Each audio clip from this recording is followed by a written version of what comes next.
राम जय राम जय जय राम। श्री राम जय राम जय जय राम। श्री राम जय राम जय जय राम।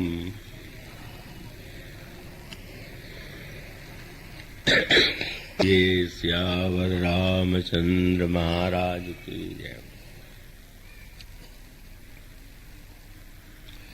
ओम मंगलमूर्तये नमः।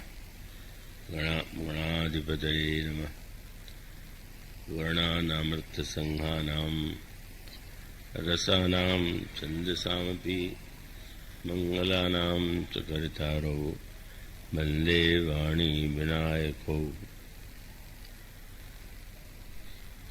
वन्दे विदेहतनया पदपुण्डरीकं कैशोरसौरभ समाहितयोगचित्तं हन्तुं ततापमनिशं मुनिहंससेव्यं सन्मानसालिपरिपीतपरागपुञ्जं कोशलेन्द्रपदकञ्जमञ्जुलौ कोमलावजमहेशवन्दितौ जानकीकरसरोजलालितौ चिन्तकस्य मनोरङ्गसंगिनौ।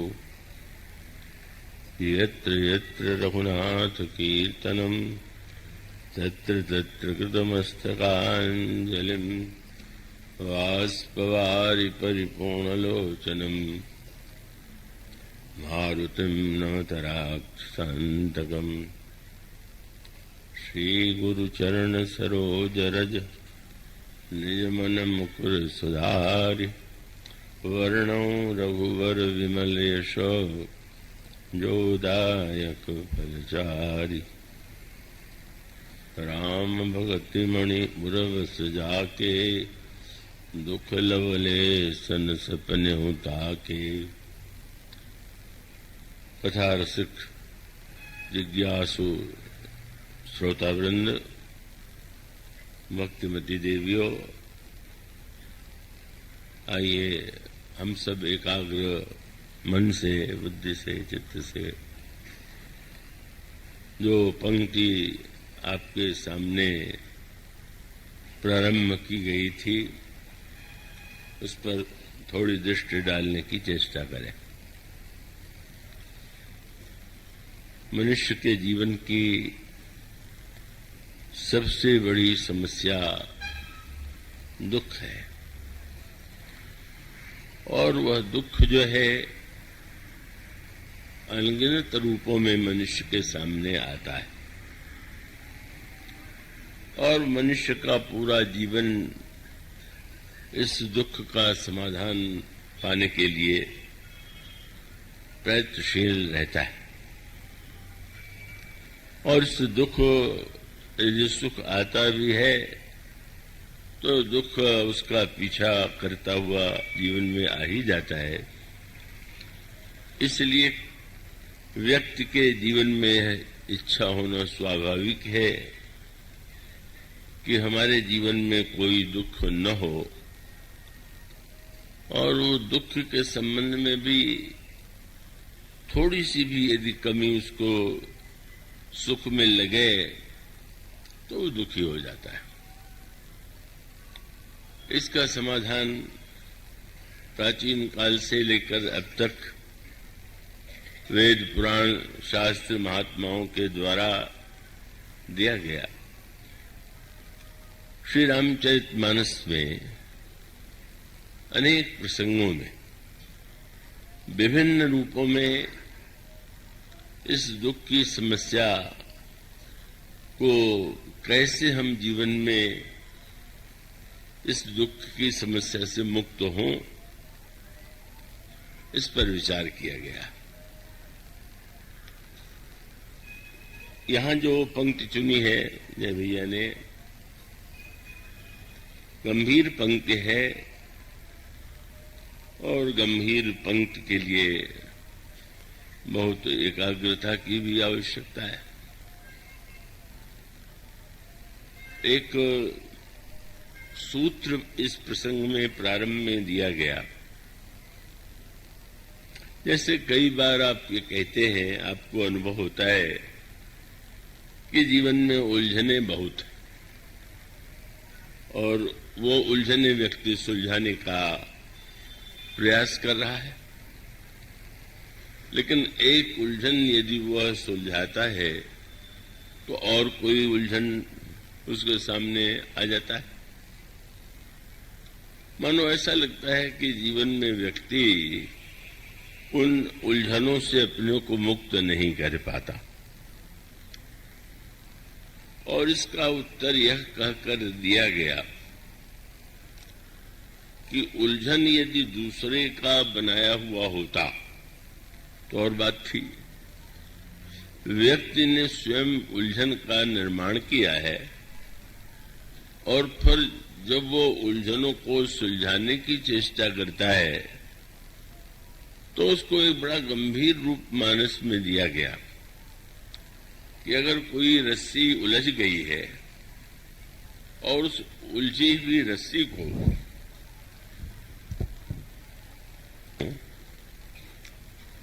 पर सुलझाने के लिए आप अंधेरे में बैठे हुए हैं तो स्वाभाविक है कि व्यक्ति उस अंधेरे में उसे सुलझा नहीं सकता है जब तक प्रकाश सामने न हो। तो अब मानस में इस दो प्रसंग हैं। ये भक्तिमणि की पंक्ति है और उसके पहले ज्ञान दीपक का वर्णन किया गया और तब उसमें एक सूत्र दिया गया, दुख का मूल कारण क्या है।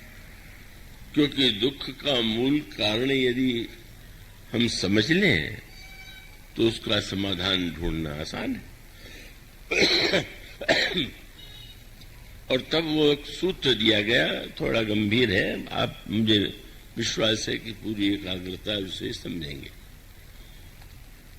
प्रसंग है, सारे जीव माया के बंधन में बंधे हुए हैं, ऐसा व्यक्ति बहुधा कहा करता है। और आप सबके मुंह से भी ये निकलता होगा कि माया का बंधन तो बड़ा कठिन है। तो ये माया का बंधन कठिन है, माया से छूटना कठिन है, इस पर हमने कभी विचार किया कि ये माया क्या है। और तब भुसुंडी जी ने ही गरुड़ को ये बताया था और एक उसके लिए जो शब्द चुना गया वो बड़ा अनोखा है। उनका सुनहु तात यह अकथ कहानी। इसमें चौपाई में दो शब्द हैं, कहानी और अकथ। कहानी का अर्थ है जो कही गई या कही जा रही है, और अकथ का अर्थ है जिसे कहा न जा सके।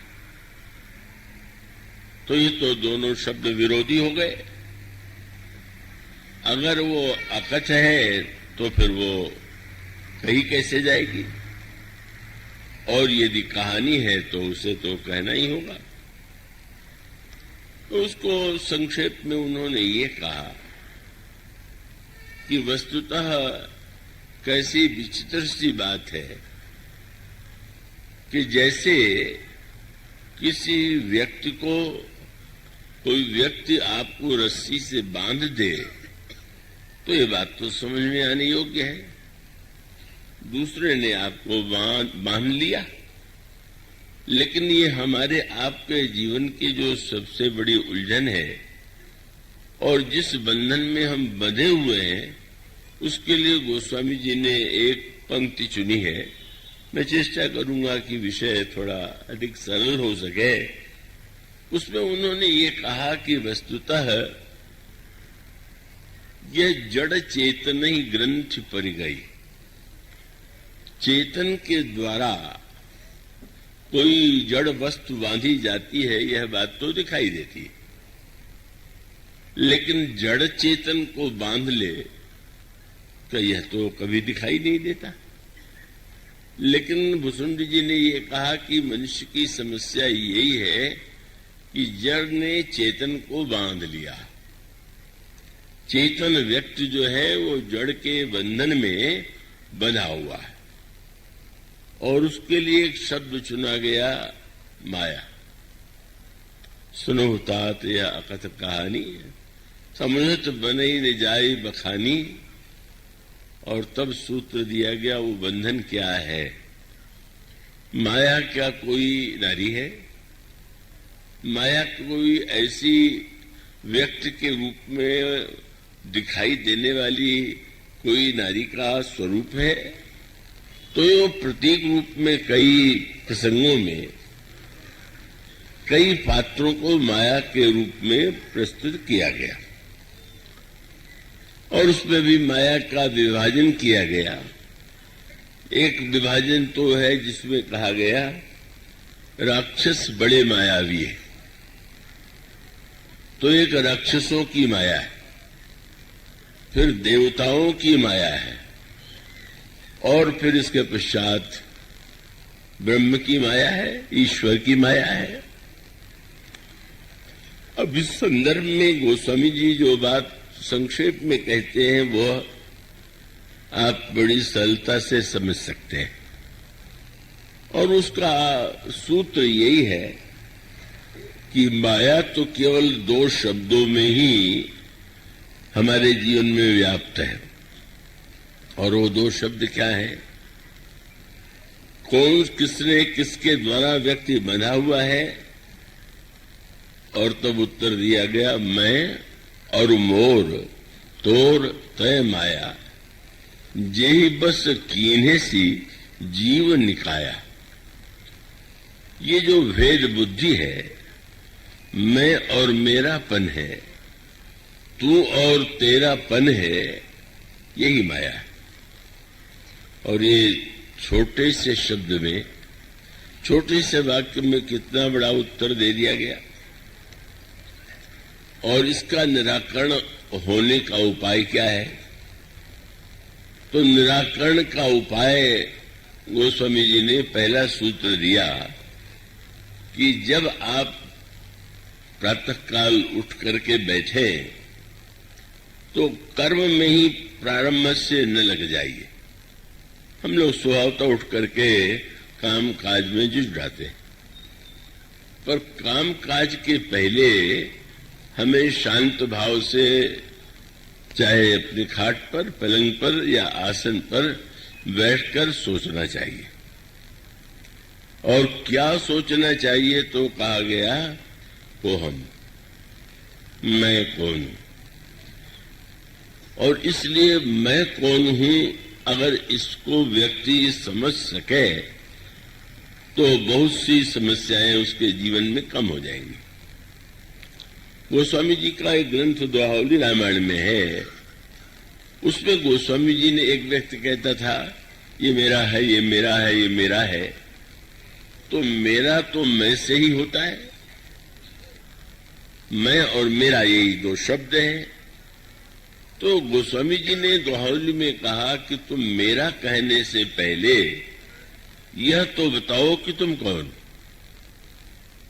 मोर मोर कह कह से तू कही को निज नाम। पहले अपना नाम तो बताओ। जब तुम्हारा परिचय, तुम्हारा यह परिचय हो जाएगा कि तुम कौन हो, तो मैं कौन हूं, तो फिर मेरा होगा उसके साथ। और तब कैसा सुंदर समय चुना गया इस पर विचार करने के लिए। दिन में नहीं, रात्रि में सोते समय नहीं, वह समय जिस समय आप नींद से उठे हुए हैं और जाग करके कर्म करने वाले, और तब आप दृष्टि डालिए मैं कौन हूं। तो एक उत्तर वह है जो कि दिन भर आप दूसरों को दिया करते हैं। अगर आपसे कोई पूछे आपका परिचय, तो आप किसी न किसी रूप में अपना परिचय देंगे, चाहे प्रांत के रूप में, देश के रूप में, वर्ण के रूप में, परिवार के रूप में आप ये कहेंगे कि मैं, अथवा किसी पद के रूप में आप ये कहेंगे कि मैं, तो मानो दिन भर जो आप परिचय देते हैं वो तो हर समय बदलने वाला परिचय है। आप अनेक अनेक रूपों में अपना परिचय देते हैं और तब आप पहले तो ये निर्णय कीजिए कि दिन भर में जो आपने परिचय दिए उन परिचयों में वस्तुतः आपका परिचय क्या है। और फिर एक दूसरी की स्थिति आती है, आप रात्रि के में जाकर सोने के लिए गए, गहरी नींद आपको आ गई। तो गहरी नींद के पहले कई व्यक्ति सपने में सपने देखते हैं। तो एक तो आपका वह संसार जिसमें आप दिन भर व्यवहार करते हैं और एक वो सृष्टि कि जो सपने में आप देखते हैं।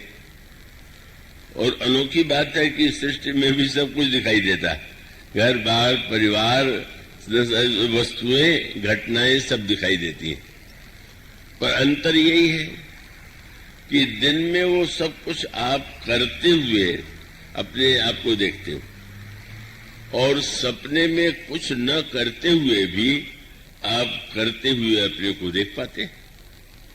और वो जागने में और सपने में कितना अंतर है। और तब आप विचित्र विचित्र प्रकार के जो सपने आते हैं उस पर ध्यान दीजिए। इसी को श्री लक्ष्मण जी ने निषाद राज को समझाने का प्रयास किया था। भगवान श्री राम वन यात्रा में श्रृंगवेरपुर के पास जब पहुंचते हैं तो वहां के चौधरी कहिए, राजा कहिए, निषाद ने उनका स्वागत किया और वो प्रभु से प्रार्थना पहले तो यही किया कि आप पधारें और मुझे धन्य बना लें। लेकिन प्रभु ने कहा कि पिताजी के आज्ञा का पालन करने के लिए मैं किसी गांव में नहीं जा सकूंगा। और तब निषाद ने एक वृक्ष से शोभा का देखा और रात्रि में प्रभु के पहले तो कंदमूल फल ला करके प्रभु को अर्पित किया और बाद में प्रभु के लिए कुश्की और उस पर पत्ते और उस पर थोड़े कोमल पंखड़ियां पुष्प बिखेर करके उनको सोने के लिए प्रबंध कर दिया। और जब प्रभु और जनकनंदिनी सीता उस शैया पर रात्रि को विश्राम करने लगे तो लक्ष्मण जी जो है वो दूर बैठ करके धनुष बाण लेकर के जागते हुए पहरा देने लगे। और निषाद राज ने उस समय उसको लगा कि मैं भैया लक्ष्मण के पास बैठ करके अपने हृदय की व्यथा को, अपनी पीड़ा को मैं सुनाऊं। तो गोस्वामी जी ने कहा आप लखन पह बैठे हो जाइए। और उसके बाद निषाद राज के आंखों में आंसू आ गए। ध्यान आने लगा कि जो राजमहल में कोमल शैया पर सोते रहे होंगे और जिनकी सुख सुविधा के लिए इतनी सामग्री राजमहल में होगी, आज वही श्री राम का केवल वलकल वस्त्र पहने हुए, सोने के लिए भी केवल तिनके की सैया है और यहाँ पर तो सुख की सामग्री का सर्वथा अभाव। दुखी हो गए और तब उनका ध्यान कहाँ गया, जैसा हम लोगों के जीवन में भी होता है। जब कोई दुख जीवन में आता है तो सबसे पहले हमारा ध्यान जाता है किस व्यक्ति के कारण ये दुख जीवन में आया। तो बहुत सी घटनाएं और बहुत से जो दुख होते हैं उसमें कोई न कोई व्यक्ति सामने होता है। और तब क्या होता है, थोड़ा विषय गंभीर है, पर मैं समझता हूं कि इतने वर्ष में आप लोग तो बहुत ज्ञानवान हैं। बहुत एकाग्रता से समझने की आवश्यकता है। और उस सूत्र वही है कि निषाद रात को ये प्रतीत होता है कि ये श्री राम को इतना दुख और जनक नंदिनी सीता को इतना दुख उठाना पड़ रहा है, इसमें कौन कारण है। और तब उनका ध्यान महारानी कैकेयी की ओर गया और कैकेयी जी का स्मरण जब किया निषाद राज ने तो शब्द चुना कैकेयी नंदिनी मंद मति। वह कैकेयी राजा की पुत्री बड़ी मंद बुद्धि की है। कैकेयी नंदन मंद मति कठिन कुटिलपन की, और कितनी कुटिलता के द्वारा जय रघुनंदन जानकी सुख अवसर दुख दीन। भला युवावस्था तो सुख के लिए होती है, और उस मंदमती कुटिल कैकेयी ने सुख के अवसर के पर दुख दे दिया। कितने कष्ट की बात है। तो ठीक वही बात है जैसा संसार में जब भी लगता है कि इस व्यक्ति ने मुझसे कोई वस्तु छीन लिया, मुझसे ले लिया और कोई कष्ट दे दिया, तो हम उसको समझते हैं कि दुख का कारण यही। लेकिन लक्ष्मण जी ने वहां पर जो निषाद को समाधान दिया वो कई रूपों में दिया। पहले तो उन्होंने एक समाधान वह दिया जिस समाधान को हम कर्म सिद्धांत के रूप में जानते हैं। फिर दूसरा समाधान उन्होंने यह दिया कि जिसको हम वेदांत ज्ञान सिद्धांत के रूप में जिसको सुनते पढ़ते हैं। और फिर अंत में जो उन्होंने उत्तर दिया वो भक्ति सिद्धांत के द्वारा जो उसकी व्याख्या की जा सकती है वो की गई। अब उन तीनों व्याख्याओं में कौन सी व्याख्या सही है इसमें बहुत उलझने की आवश्यकता नहीं। आपको जिस समस्या जिस समाधान जिस उस उत्तर से आपका समाधान हो जाए वो आपके लिए ठीक है। समाधान की आवश्यकता तो आपको है, और आप उस बात में क्यों व्यर्थ के विवाद में पड़ते हैं कि तीनों में क्या ठीक है और क्या ठीक नहीं। तो उन्होंने वह सूत्र दिया जो अंत जिसका की समाप्ति भक्ति सिद्धांत से होती है। कृपा करके बच्चों को आप प्रारंभ में देखा बच्चे कुछ अधिक चंचलता कर रहे हैं, तो मैंने कहा कि भाई आप लोग बच्चों को या तो पास में रखें या फिर घर पर सुला करके हमें उनको खेलने कूदने के लिए अवसर न दे दे। तो एक भावुक सज्जन खड़े हो गए कि नहीं महाराज आपको ऐसा नहीं कहना चाहिए, बच्चे तो भगवान के रूप हैं, उनके लिए क्या ये कहना ठीक है क्या। तो मैंने कहा बच्चे भगवान के रूप है इसीलिए तो कथा सुनना आवश्यक उनके लिए नहीं है। कथा बच्चों के लिए भगवान के लिए नहीं है, ये तो और लोगों के लिए है। तो भगवान घर में सोए रहे या गोदी में रहे तो ज्यादा अच्छा होगा, बजाय इसके कि भगवान ऐसे रूप में दिखाई दे कि जो व्यक्ति को चंचल बना दे। तो मैं आशा करता हूं कि आप लोग इस विनोद को विनोद ही नहीं सत्य समझ करके इसे सुनेंगे। तो ऐसी स्थिति में जो समाधान लक्ष्मण जी ने दुख का दिया उसमें पहला सूत्र बड़े महत्व का है। देखिए, कोई वस्तु अगर जीवन में है, कठिनाई है, कोई दुख है, तो उसको हल्का करना चाहिए कि बढ़ाना चाहिए। अब वो सबसे बड़ी समस्या है कि हम लोग जो दुख होता है उस दुख को भी बढ़ाने की कला में बड़े निपुण हैं। हम छोटी बात को कितनी बड़ी बना दें और उसको कहां तक पहुंचा दें। आपने कभी कभी देखा होगा हंसी हंसी में लोग लड़ पड़ते हैं, छोटी सी बात पर लोग झगड़ पड़ते हैं। इसका अभिप्राय है कि हम जीवन में बहुत सी बातों को अनावश्यक रूप से बड़ा बना देते हैं। तो अब क्या होगा, पहले दुख आया और दुख आने के बाद फिर ये किसने दुख दिया, और जिसने दुख दिया हम उससे कैसे बदला लें, या तो हम उसका सुख छीन लें या हम भी उसको बदले में दुख दे दें। अब परिणाम क्या हुआ? जिसको हमने मान लिया किसने दुख दिया, उससे बदला लेने के लिए दिन रात बेचैन हो रहे हैं, उसी का चिंतन कर रहे हैं, और फिर बदला लेने की चेष्टा में क्रियात्मक रूप में भी लोग दिखाई देते हैं। कितनी दुर्घटनाएं क्यों हो जाती हैं? तो बदला लेने के लिए, और वो बदला लेने की बात तो कभी पीढ़ी दर पीढ़ी तक चलती ही जाती है। ये क्या हुआ? यही तो मानो दुख का विस्तार है। दुख का विस्तार होना कम करने का उपाय क्या? दुख का विस्तार कम करने का उपाय ये है कि दुख के कारण को आप केवल व्यक्ति से ही मत जोड़िए।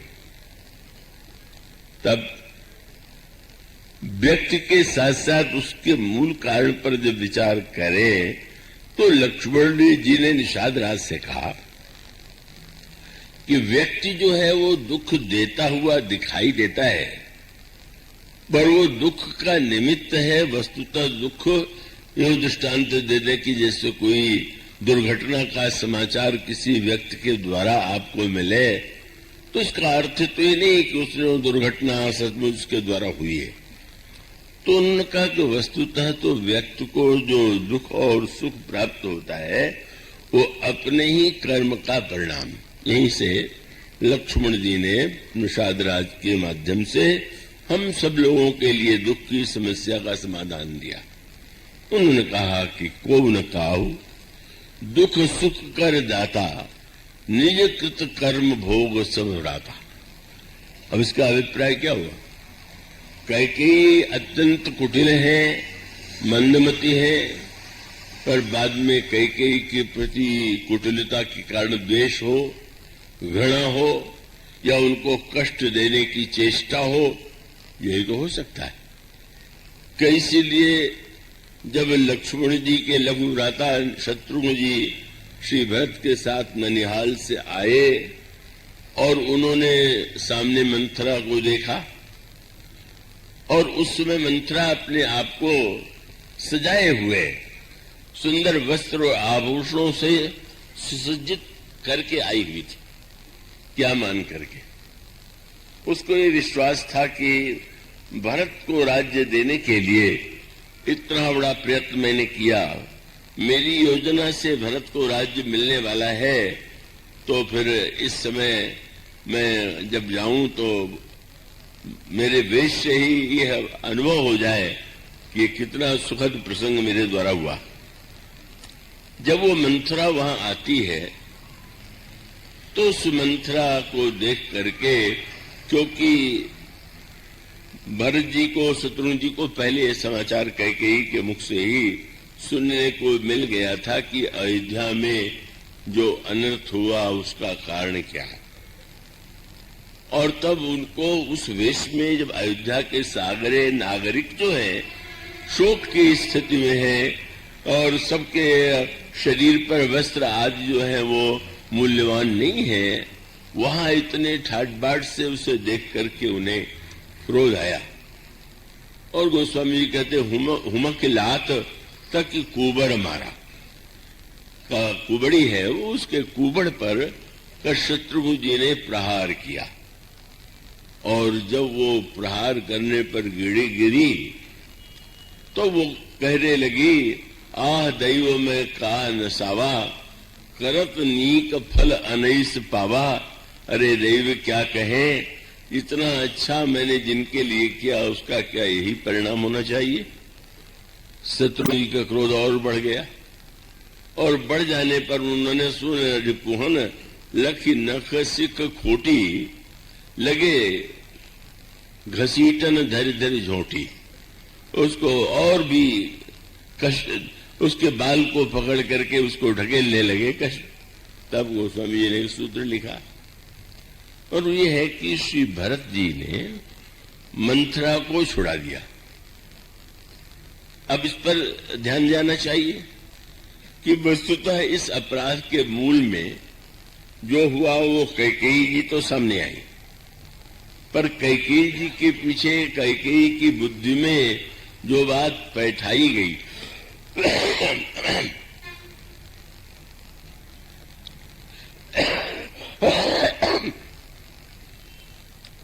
और वह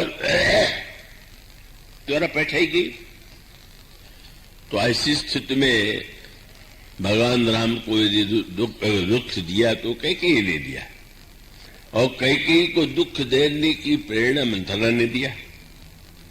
और मंथरा ने ठीक वही बात, अब पूरे प्रसंग को आप उस संदर्भ में देखें, उसने केवल एक ही बात को, जिसको मुसुंडी जी कहते हैं कि मैं और मोर तोरते माया, कैकेयी जी के हृदय में जिस भावना को उसने उकसा दिया वो क्या था।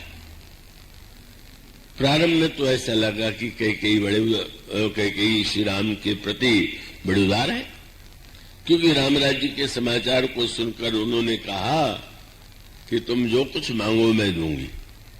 लेकिन बाद में जो वार्तालाप हुआ उसकी व्याख्या की आवश्यकता नहीं है। अंत में एक सूत्र उसने दिया, और सूत्र वो ऐसा है कि हम सब लोगों के जीवन में, अगर परिवार में, समाज में सबसे बड़ा सूत्र कोई है, यो तो गोस्वामी जी ने व्यंग किया कि अब दशरथ जी कैकेयी जी को मनाने आए तो बार बार उनसे प्रशंसा करने लगे, उनकी सुंदरता की सराहना करने लगे, पर वो मंथरा कैकेयी बोल नहीं रही। तो गोस्वामी जी से किसी ने पूछा कैकेयी जी बोल क्यों नहीं रही, तो गोस्वामी जी ने साहित्यिक व्यंग करते हुए कहा कि वस्तुतः महारानी कैकेयी ने दीक्षा ले लिया। दीक्षा वहां तो गुरु वशिष्ठ बोले नहीं, उन्होंने मंथरा से दीक्षा लिया, और मंथरा से दीक्षा लेकर के कोटि कुटिलमणि गुरु पढ़ाई। बड़े कुटिलों में भी, सब करोड़ों कुटिलों में भी जो अधिक कुटिल है उससे दीक्षा ले लिया। तो मानो दीक्षा देते हुए जैसे कह देते हैं गुरु लोग कि जब करते हुए मत बोलना, इसी प्रकार से मंथरा ने बता दिया था कि बोलना मत, तो इसीलिए चुप है। कई लोग जानना चाहते हैं कैकेयी को मंथरा ने कौन सा मंत्र दिया। संसार में आप जितना भी मंत्र लेते हो, वो मंत्र तो आप 10-5 मिनट, आध घंटा, घंटा भर जपते होंगे, पर मंथरा ने जो मंत्र कैकेयी जी को दिया वो तो घर घर जपा जाता है, नित्य जपा जाता है, हर घटना के साथ जपा जाता है। और वो मंत्र क्या था, उसने कहा देखिए कुछ भी कहिए, राम की चाहे जितनी प्रशंसा आपके मन में हो, तो इस बात को मत भूलिए कि अपना अपना होता है और पराया पराया होता है। कितना विशाल मंत्र है, ये तो बात बात में निकलता है। कहे कि भरत आपके बेटे हैं और राम तो आपके बेटे नहीं। फिर वही आ गया, मैं और मोर तोरते माया, जही बस कीने से जीव निकाया।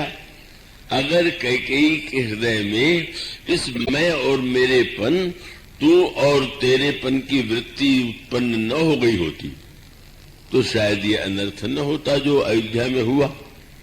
तो वहां पर मूल सूत्र वही है कि मेरा और तेरे का वो पाठ जो था वो मंथरा के द्वारा बैठा दिया गया। और ऐसी स्थिति में सारे व्यवहार में जैसा होता है, जो कुछ हो रहा है, राम को राज्य मिल रहा है तो भरत को कारागार में डालने के लिए, राम राजा हो जाएंगे तो लक्ष्मण युवराज हो जाएंगे, और तुमको बहुत एक ही काम दिया सकता है कि तुम कौशल्या की दासी बन करके रहो। और उस कल्पना के दुख ने कैकेयी जी के मन में इतना क्रोध भर दिया कि उनका अच्छा है, जैसे कौशिला मोर भल ताका, तस फल उन्हीं देव कर साका। अच्छा, कैकेयी ने जो दुख मुझे देने की चेष्टा किया है, मैं सवाया करके बताऊंगी कि क्या होता है दुख दूसरे को देने से। वही घटना मंथरा कैकेयी का प्रसंग रामायण का ही प्रसंग नहीं है, वो तो घर घर का प्रत्येक व्यक्ति का प्रसंग है। और ऐसी स्थिति में मूल में मंथरा है, और मंथरा के लिए गोस्वामी जी ने जब ये कहा कि मंथरा को भरत जी ने छुड़ा दिया, क्यों?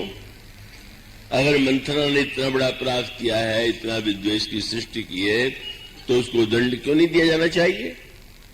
मानो शत्रुघ्न जी का ने जो किया वो दंड विधान के अनुकूल है। कोई अपराध करता है तो उसे दंड मिलना चाहिए। लेकिन श्री भरत कहते हैं कि दोष क्या मंथरा का ही है क्या?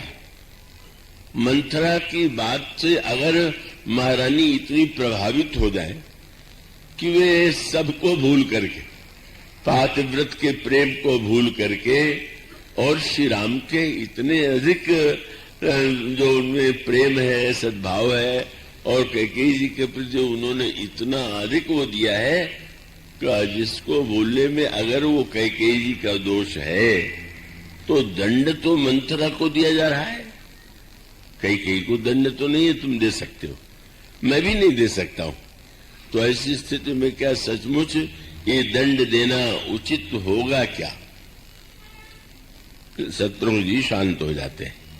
तो उसका मूल तात्पर्य तो मानो यही था कि कैकेयी जी ही मंदमती है।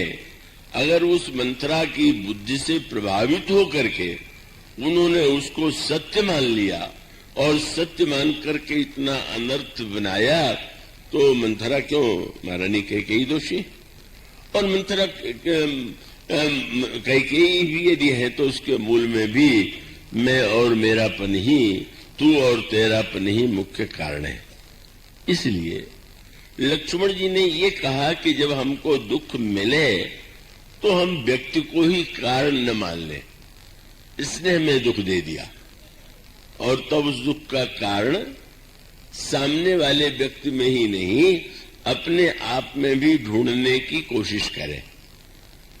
किसी को मान लीजिए आपके सामने, हमारे सामने क्रोध आ जाए, तो क्रोध आ गया तो इस व्यक्ति में क्रोध बहुत बड़ा अपराध की है, एक क्रोध कर रहा है, हम इसको मार दें या दंड दे दें।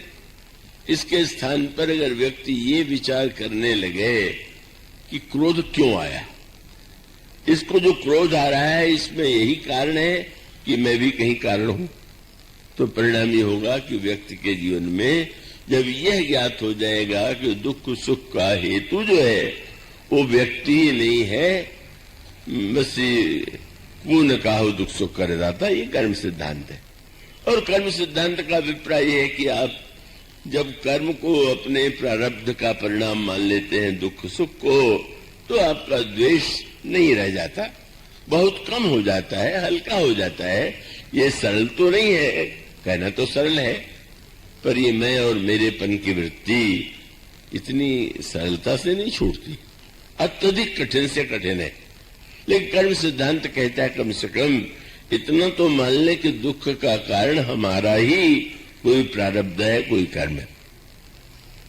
यह कर्म सिद्धांत का समाधान है, और उसका अभिप्राय है कि जब आप ऐसा करेंगे तो आपके दुख की मात्रा कम होती जाएगी और आप व्यक्ति से द्वेष नहीं करेंगे, उससे बदला लेने के लिए आप बेचैन नहीं हो जाएंगे। यह मानो कर्म सिद्धांत है। और फिर दूसरा उत्तर दिया दुख के समाधान का लक्ष्मण जी ने इस रूप में कि निषाद राज जी, एक व्यक्ति सोया हुआ है और सपने में वो अपने आप को एक भिखारी है, दिन भर भीख मांगता है और रात को सपना देखता है कि मैं राजा हो गया। और सपना देखने के बाद अगर उसे वो जगह और उस सपने में उसने देखा हो कि मैं तो राजा हूं और मेरा राज्य किसी ने छीन लिया है, तो क्या वो जगने के बाद भी वो जो उस व्यक्ति ने सपने में उसका राज्य छीना था उससे जाके लड़ाई लड़ेगा क्या? और तो वेदांत सिद्धांत की मान्यता ये है कि वस्तुतः ये सृष्टि जो है स्वप्न के समान है, और स्वप्न के समान होने के नाते लक्ष्मण जी ने कहा सपने होय विखारी नृप, रंग का नाकपति होय जागे हानि न लाभ कछु तिमी प्रपंच जे जो। जागने के बाद व्यक्ति जो है उस स्वप्न की सत्यता को सत्य मान करके अगर व्यवहार करने लगे तो अनर्थ हो जाएगा। और स्वप्न काल में भी विनय पत्रिका में गोस्वामी जी ने दृष्टांत दिया। एक व्यक्ति पलंग पर सोया हुआ, सपना बहुत गहरा आया और सपने में कई लोग जोर जोर से चिल्लाने लगते हैं। वो चिल्लाने लगा, बड़ी बाढ़ आ गई है, नदी में मैं डूब रहा हूं, मुझे बचाओ। तुलसीदास जी पूछते हैं कि उसकी इस बात को सुन करके जो बगल में व्यक्ति जग रहा है, क्या वो नाव लेने के लिए चला जाएगा क्या कि डूब रहे हैं तो नाव लिया के इनको बचा ले? गोस्वामी जी कहते तो जब जो व्यक्ति सपने में डूब रहा है उस व्यक्ति को जगाने के लिए नाव की जरूरत नहीं, तब बोले उसको केवल धीरे से जगा दीजिए।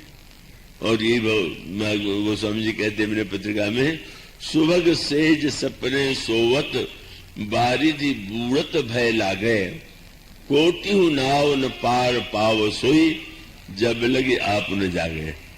एक नहीं करोड़ नाव ला दीजिए तो बचेगा नहीं, केवल जगा दीजिए बच जाएगा।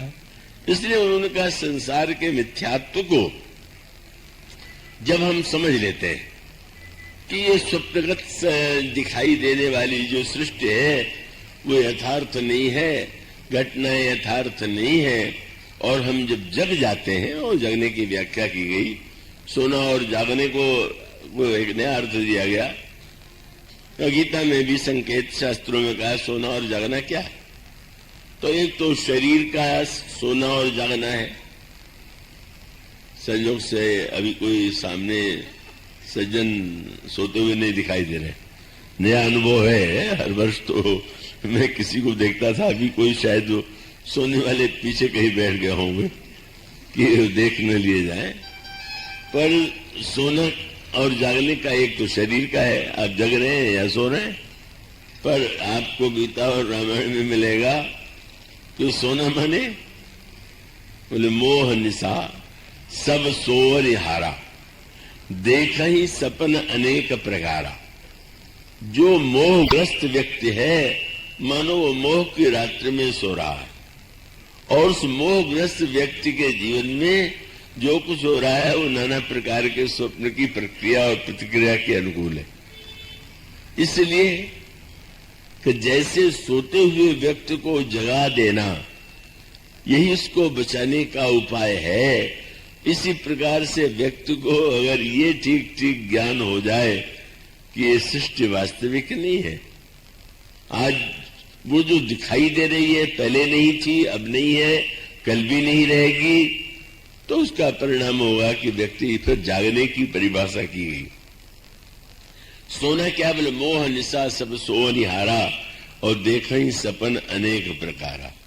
और जागने की परिभाषा बोले यही जग जामिनी जाग ही जोगी, परमारथी प्रपंच वियोगी।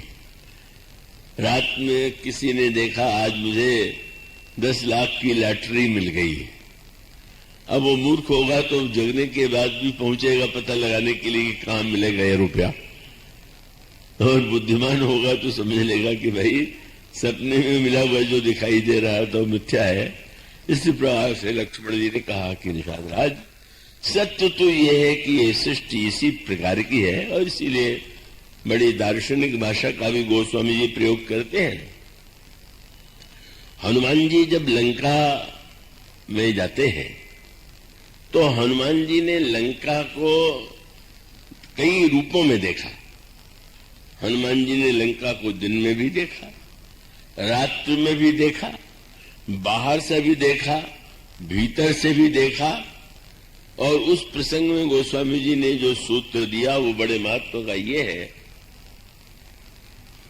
तो हनुमान जी महाराज पर्वत शिखर पर चढ़ गए। जो लंका जहां है उसके किनारे जो पर्वत है उस पर खड़े होकर के उन्होंने लंका को देखा, और तब वो लंका का वह रूप जिसमें दिखाई देता है कि लंका कितनी समृद्ध है, लंका में कितना सौंदर्य है, लंका की कितनी उन्नति है। अरे 2 दिन पहले ही मैं चित्रकूट धाम में था। वहां पर जो आयोजन था उसमें रक्षा मंत्री जॉर्ज फर्नांडीस भी आए हुए थे और संयोग से उनके बाद मुझे बोलना था। तो उन्होंने जब भाषण दिया तो उन्होंने यहां से प्रारंभ किया कि किसी का नाम लेकर के कि लोग ये कहते हैं कि 21वीं सदी भारत की है, लेकिन अभी तो हम लोग चीन से बहुत पिछड़े हुए।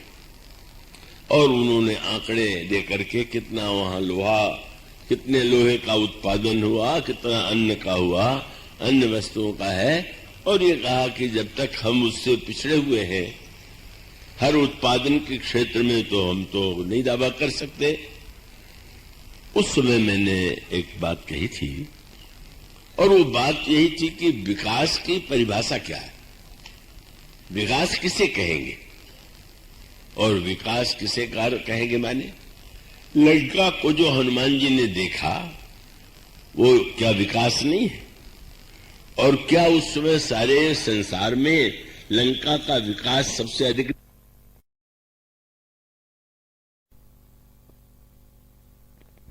जहां पर रावण और राक्षसों का शरीर स्वस्थ है, लंका में कोई रोगग्रस्त राक्षस है ही नहीं, और जहां पर रावण जैसा विद्वान है जो शास्त्रों का पंडित है, तो वो लंका का जो चित्र है का अगर वो उसको हम विकास माने तो विकास तो ही है। तो इसका अर्थ है कि विकास की बात जब आप सोचें तो पहले ये निर्णय कर लीजिए कि विकास की परिभाषा आपके मन में क्या है, किस चीज का विकास आप चाहते हैं। तो अब उस दृष्टि से जब विचार करें तो स्पष्ट हो जाता है कि लंका का विकास जितना हुआ है उतना विकास तो अयोध्या का नहीं था। सारी अयोध्या के भवन सोने के भी नहीं थे, अयोध्या में उतना ऐश्वर्य भी नहीं था। अब इस दृष्टि से यदि विचार करके देखें तो विकास की परिभाषा में भिन्नता होती है, और उस विकास की परिभाषा के साथ साथ फिर उस विकास को हम पाने के लिए किस माध्यम का प्रयोग करते हैं, हम किस दिशा से विकसित करना चाहते हैं।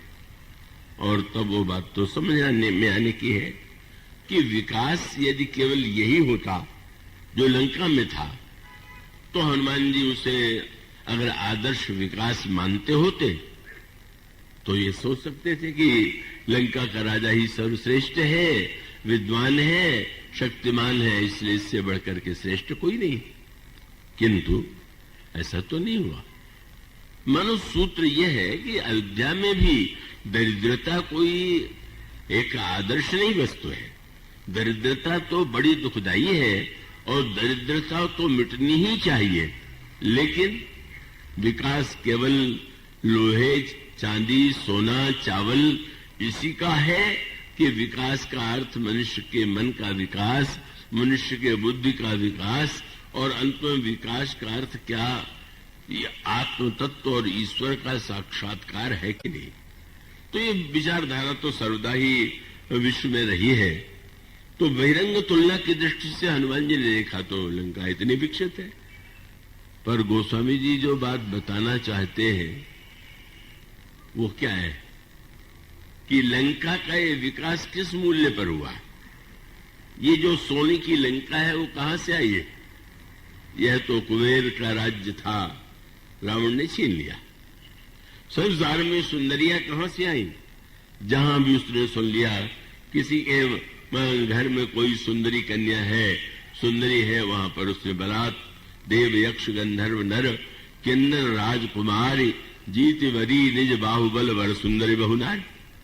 तो अब रावण का जो जीवन दर्शन है वह यह है कि हम समृद्धि, हमें सोना चाहिए, हमें सौंदर्य चाहिए, हमें उन्नति चाहिए, और उसके लिए उसके जीवन में किसी भी प्रकार का संकोच नहीं। और इसका अर्थ क्या हुआ कि अब विकास के लिए क्या साधन आप मानते हैं, इस पर भी ध्यान देना चाहिए। क्या आपकी कसौटी है कि हम अगर धनी होना चाहे तो क्या उपाय है, हम अगर विद्वान होना चाहे तो क्या उपाय है? तो एक महत्व की बात तो यह है कि उसका माध्यम क्या है। अब आप सोच लीजिए, लंका में विमान था, हवाई जहाज, अयोध्या में तो नहीं था। अयोध्या में उतना विकास नहीं हुआ था जैसा लंका में हुआ था। और आप यह भी पढ़ते हैं कि भगवान राम जब लंका विजय के बाद लौट करके आए तो कैसे आए? विमान पर बैठ के आए। तो क्यों आए? विभीषण जी ने भगवान राम से कहा, महाराज आपने युद्ध किया, थक गए होंगे, आप चल के महल में विश्राम कीजिए। कुछ दिन तक विश्राम करने के बाद आप हम लोगों को लेकर के अयोध्या चले। भगवान राम की आंखों में आंसू आ गया। उनका विभीषण, मुझे तो हर क्षण भरत की याद आ रही है, और बीते अवधि जाओ जो जेत न पाओ वीर, दशा भरत कह सुमिर प्रभु पुन पुन पुनक शरीर। मैं तो बस चाहता हूं कि भरत से कैसे मिलन हो। और तब उन्होंने ही कहा कि महाराज लंका में पुष्पक विमान है, आप शीघ्र से शीघ्र अयोध्या पहुंच सकते हैं। आए तो पैदल थे और विमान पर बैठकर प्रभु गए, उसका उपयोग किया। लेकिन अगला दृश्य क्या था? भगवान राम विमान से पहुंचे अयोध्या में और पहला कार्य उन्होंने क्या कहा? उतरी कहो प्रभु पुष्प कहीं तुम कुबेर भेजाओ, चले जाओ, यहां से चले जाओ कुबेर के पास। वो सोच सकते थे कि मैंने विभीषण को लंका का राज्य दिया है तो विमान तो कम से कम भेंट में रख ही ले। कह दे भाई अब चलो और कुछ नहीं लेंगे, हम विमान तो ले लेंगे। यह है श्री राम। नहीं नहीं, इतने विकसित लंका का विमान श्री राम को नहीं चाहिए। और विमान का उपयोग भी यदि किया गया तो युद्ध के लिए नहीं। आज के तो समस्या ये है कि विमान का उपयोग तो विशेष रूप से युद्ध के लिए करना पड़ता है। विमान से भगवान राम श्री भरत से मिलने के लिए जाते हैं। तो मानो श्री राम का जो जीवन दर्शन है, अयोध्या का जो जीवन दर्शन है, उसका तात्पर्य है कि विकास की परिभाषा शरीर भी है, बाहर भी है, पर बाहर से के साथ साथ मनुष्य के मन का, मनुष्य के विवेक का, अगर उसके अंतःकरण में अध्यात्म तत्व का विकास नहीं हुआ तो विकास अधूरा है, कल्याणकारी। और इसीलिए यह एक संकेत था कि अब हनुमान जी ने जब ऊपर से लंका को देखा तो उनको तो यह निश्चित विश्वास था कि युद्ध में विजय तो श्री राम की होगी। और वे प्रसन्न होकर के सोचते कि चलो बहुत बड़ी समृद्ध लंका है, इस पर अधिकार करके हम इस पर मनमाना इसका उपभोग करेंगे। लेकिन जब आप पढ़ते हैं कि अंत में हनुमान जी ने उस लंका को जला दिया, आश्चर्य है, इतनी विकसित, इतनी समृद्ध लंका नगर को हनुमान जी जला दे, ये बात बड़ी विचित्र सी लगती है, अटपटी सी लगती है। और इसका अभिप्राय है कि लंका का यह विकास, लंका का यह सौंदर्य, समृद्धि हनुमान जी को आदर्श प्रतीत नहीं होता। तो हनुमान जी का जो जीवन दर्शन था, कुछ वर्ष पहले एक सज्जन बड़े परिचित थे मेरे, अमेरिका से लौट करके आए, कहने लगे आप लोग तो राम राज्य का वर्णन तो कथा में ही केवल करते रहते हैं, राम राज्य तो अमेरिका में ही है। तो मैंने कहा कि अब राम राज्य छोड़ के यहां कहां चले आए, आपको तो ही रहना चाहिए था। मनुष्य का अभिप्राय कि हम समझ नहीं पाते विकास का अर्थ केवल बाहरी विकास नहीं। तो इसलिए हनुमान जी के द्वारा लंका को देखना और देखने के बाद लंका को भस्म कर देने का उद्देश्य इतना है कि वो नहीं। और उसको दृष्टांत के रूप में यूं कहें कि किसी व्यक्ति के शरीर का वर्णन कोई करने लगा, नेत्र कमल की तरह का, उसकी दंत पंक्ति जो है कुंद की तरह, अंग प्रत्यंग का बहुत सुंदर वर्णन सुन करके किसी ने कहा, रे हम भी तो देखना चाहते हैं वो व्यक्ति कैसा है। पर अगर कोई व्यक्ति कह दे कि हाँ है तो पर वो प्राण चला गया, वो तो मुर्दा है, तो क्या आप उसको देखने जाएंगे क्या? मानो फिर मुर्दा है तो भाई जला दो। तो हनुमान जी का अभिप्राय है कि जिसमें भक्ति का प्राण नहीं है, जिन हरि भगत हृदय नहीं आनी जीवत 100 समानते प्राणी, तो मानो वो तो निर्जीव है और उसकी समृद्धि केवल बहिरंग समृद्धि के रूप में हनुमान जी ने देखा। और उसके बाद हनुमान जी ने निर्णय किया कि दिन में पर्वत के ऊपर से खड़े होकर के तो मैंने लंका को देख लिया, अब बाहर से नहीं भीतर से भी तो लंका को देखे। और भीतर से जब जाकर के उन्होंने लंका का जाने का निर्णय किया तो सोचा कि यहां तो बड़ा कड़ा पहरा है, और कड़ा पहरा है तो सायंकाल के समय हनुमान जी मच्छर के समान छोटे बन करके भीतर घुसे।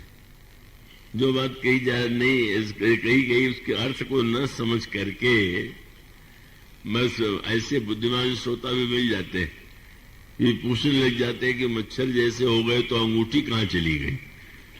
उनकी सारी चिंता इसी में समा गई। भाई आप इस तरह से रामायण पढ़ेंगे तो रावण का उद्देश्य कभी समझ ही नहीं सकते। क्या उसका अभिप्राय तो यह है कि अगर सुरक्षा की दृष्टि से देखा जाए तो रावण में लंका में इतनी सजगता है कि मसक समान रूप का विधौरी लंका ही चले सुमिन नरहरी, लेकिन वहां पर भी पकड़ लिए गए। मानो यह है रावण की सुरक्षा का एक सुदृढ़ दृष्टांत। लेकिन उसमें तात्पर्य यही है कि हनुमान जी को लंकिनी ने पकड़ लिया मच्छर के समान, तो लंका में जो राक्षस रहते हैं उनकी दृष्टि बड़ी पैनी है, और वो छोटे से छोटा दोष भी इतनी सरलता से पकड़ लेते हैं। बहुत से लोग ऐसे होते हैं कि दूसरों के दोष निकालने में बड़ी पैनी दृष्टि होती, छोटी सी बात की भी ऐसी व्याख्या कर देंगे। और वही तो हुआ, हनुमान जी से जब लंकिनी ने बातचीत किया तो क्या दर्शन शास्त्र की बात कही। हनुमान जी ने पूछा क्या तुम भूख के कारण खाना चाहती हो, तो उसने कहा कि क्या तुम समझते हो कि लंका में कोई अकाल पड़ा हुआ नहीं है, तो क्यों खाना चाहती हो। बोले मैंने एक नियम लिया है कि संसार से चोरी को मिटा देना, भ्रष्टाचार मिटा देना, चोरी मिटा देना, ये मेरा लक्ष्य है। बड़े ऊंचे आदर्श। और हनुमान जी ने सुना और मुक्का सिर पर कस के मार दिया। तो मार क्यों दिया? हनुमान जी का तात्पर्य था कि इसकी बुद्धि जो है कितनी भ्रष्ट है।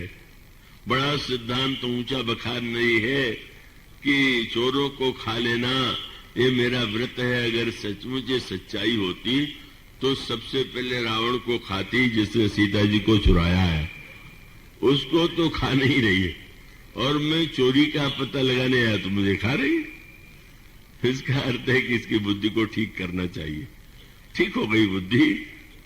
बहुत से लोग तो कितना भी मुक्का खाएं वो बुद्धि नहीं बदलती है, पर लंकिनी की बुद्धि बदल गई और उसने अंत में ये कहा कि प्रविश नगर की जैसे कहा जा। हनुमान जी महाराज जो है कल लंका में प्रविष्ट हो गए, और फिर पहले दिन में देखा, पर्वत के ऊपर से देखा, अब भीतर गए, और भीतर जाकर के हनुमान जी लंका के प्रत्येक राक्षस के भवन में, गोस्वामी जी उसे मंदिर कहते हैं, वो जाते हैं। पर एक सुंदर शब्द चुना गया, और शब्द क्या था? हनुमान जी ने सारी लंका में देख डाला, और अंत में रावण के नगर में जब पहुंचे, रावण के महल में जब पहुंचे, तो उन्होंने देखा क्या? बोले सैन किए देखा कपिते ही। रावण बड़ी गहरी नींद में सो रहा है। पर अगला वाक्य बड़ा दार्शनिक है। हनुमान जी लंका के घरों में क्या देखने के लिए गए थे? क्या पाने के लिए गए थे? क्या वो सोना पाने गए थे? क्या कोई भोग की वस्तु पाने के लिए गए थे? नहीं, वे तो वैदेही की खोज में थे। वैदेही कौन है? मूर्तिमती शांति। शांति सीता समानीता आत्मा रामो विराजते। हनुमान जी ये देखना चाहते थे कि लंका में इतनी समृद्धि है, सब कुछ है, पर शांति है कि नहीं, आंतरिक शांति है कि नहीं। और सचमुच चारों ओर देखिए तो बाहर चाहे जितना कुछ हो, पर भीतर तो कहेंगे, यही कहते हुए मिलेंगे, क्या बताऊं, सब कुछ है, शांति नहीं। मानो मंदिर महानदीक वैदेही, वैदेही का अभिप्राय है कि देह से जो अलग विदेह है उनकी जो कन्या है, और जिनका जो देह है उससे जन्म नहीं हुआ है। और याद रखिए, मानो यहां पर अगर ये मानते जनक जी, मेरे तेने का वह दृष्टांत मानते, तो उर्मिला जी के वो पिता थे, क्योंकि उर्मिला जी का जन्म महारानी सुनैना के गर्भ से हुआ था। सीता जी का जन्म तो सुनैना जी के गर्भ से नहीं हुआ, पर वो इतने विचार परायण है कि वो तो अपनी कन्या के रूप में वैदेही को महत्व देते हैं, उर्मिला जी को उसके बाद भी महत्व देते हैं। मानो सूत्र यह है कि हनुमान जी जब देखते हैं और रावण को सोता हुआ देखते हैं, तो उसके बाद गोस्वामी जी ने क्या लिखा, वहां से निकल आए और तब एक भवन एक पुन दीख सुहावा, हरि मंदिर तहां भन्न बनावा गए। और जिस समय तर्क करने लगे, का गोस्वामी ने शब्द लिखा, जब हनुमान जी सोच रहे थे, ताही समय विभीषण जागा। उसी समय भीषण जग गए। तो ठीक है, रावण देर तक सोने वाला रहा होगा और भीषण जल्दी जग जाने वाले रहे होंगे, पर इसका अभिप्राय आध्यात्मिक ये है कि हनुमान जी जैसे संत के आने पर भी जो सोता रह जाए वह मोह है, और हनुमान जी जैसे संत के आने पर जो जग जाए वही धन्य। संत का कार्य है वो जागृत करना, तस्मात् जागृत जागृत।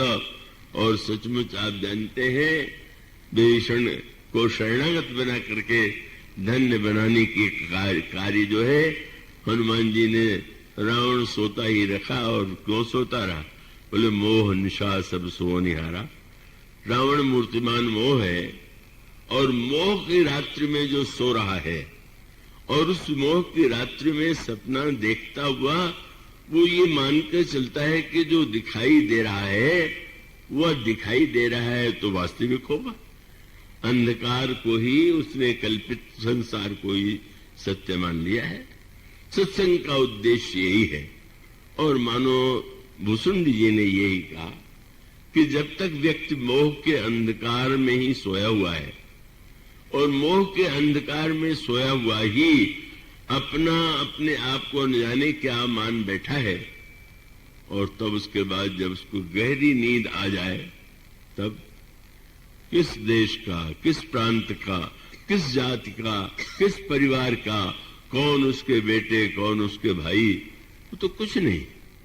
मानो रात्रि में, दिन में वो न जाने कितने परिचय वाला था, और रात्रि के प्रगाढ़ निद्रा में उसे वो कुछ नहीं था। लेकिन जब होता है तो बेचारा बेचैन रहता है, और जब कुछ नहीं होता है और सो करके उठता है तो वो वास्तव बड़ी अच्छी नींद आई। मानो बीच में जग के विचार कीजिए कि दिन में जो हमारे हजारों परिचय थे वो सही है, कि जो गहरी सपने में देखा वो परिचय सही है, कि जो गहरी सुषुप्ति में हम परिचयहीन थे ये जय। गोस्वामी जी कहते हैं जब तक हम इस सत्य पर हम विचार नहीं करेंगे, तब तक हमारे जीवन में जो भ्रांति है, मैं और मोर तोरत माया की, ये माया और मोह का जो दिव्य राज्य, अनोखा राज्य है, इसका उपाय यही है कि व्यक्ति जो है उस उलझन से अगर सुलझना चाहता है, पर बिहारी का वो दोहा आपने पढ़ा होगा, उसमें उन्होंने कहा को उलझो यही जाल फंसी कत कुरंग अकुलात, ज्यो ज्यो सूरज भगयो चहे त्यों तो उलझत जात। हम लोग जीवन में ज्यों ज्यों सुलझना चाहते हैं समस्याओं से, नई समस्या, और इसका उत्तर ये है कि पहले ज्ञान का दीपक जला करके उस समय मोह की रात्रि में जब व्यक्ति उस ग्रंथि को खोलता है तो उलझनों से मुक्त हो जाता है। इसलिए पहले ज्ञान दीपक का वर्णन किया, पर बाद में लक्ष्मण जी ने भी निषाद राज को जो समाधान दिया, और इस पंक्ति में भी जो कहा गया, क्या कि ज्ञान के दीपक के साथ बहुत सी समस्याएं हैं, पर अगर जीवन में भक्ति मणि का प्राकट्य हो जाए तो हमारे जीवन में अंधकार भी मिट जाएगा और हमारे जीवन की जो उलझने हैं वो भी समाप्त हो जाएंगी और दुख का लौलेश हमारे जीवन में नहीं रह जाएगा। आज इतना ही, इसके बाद की चर्चा बोलिए सिया।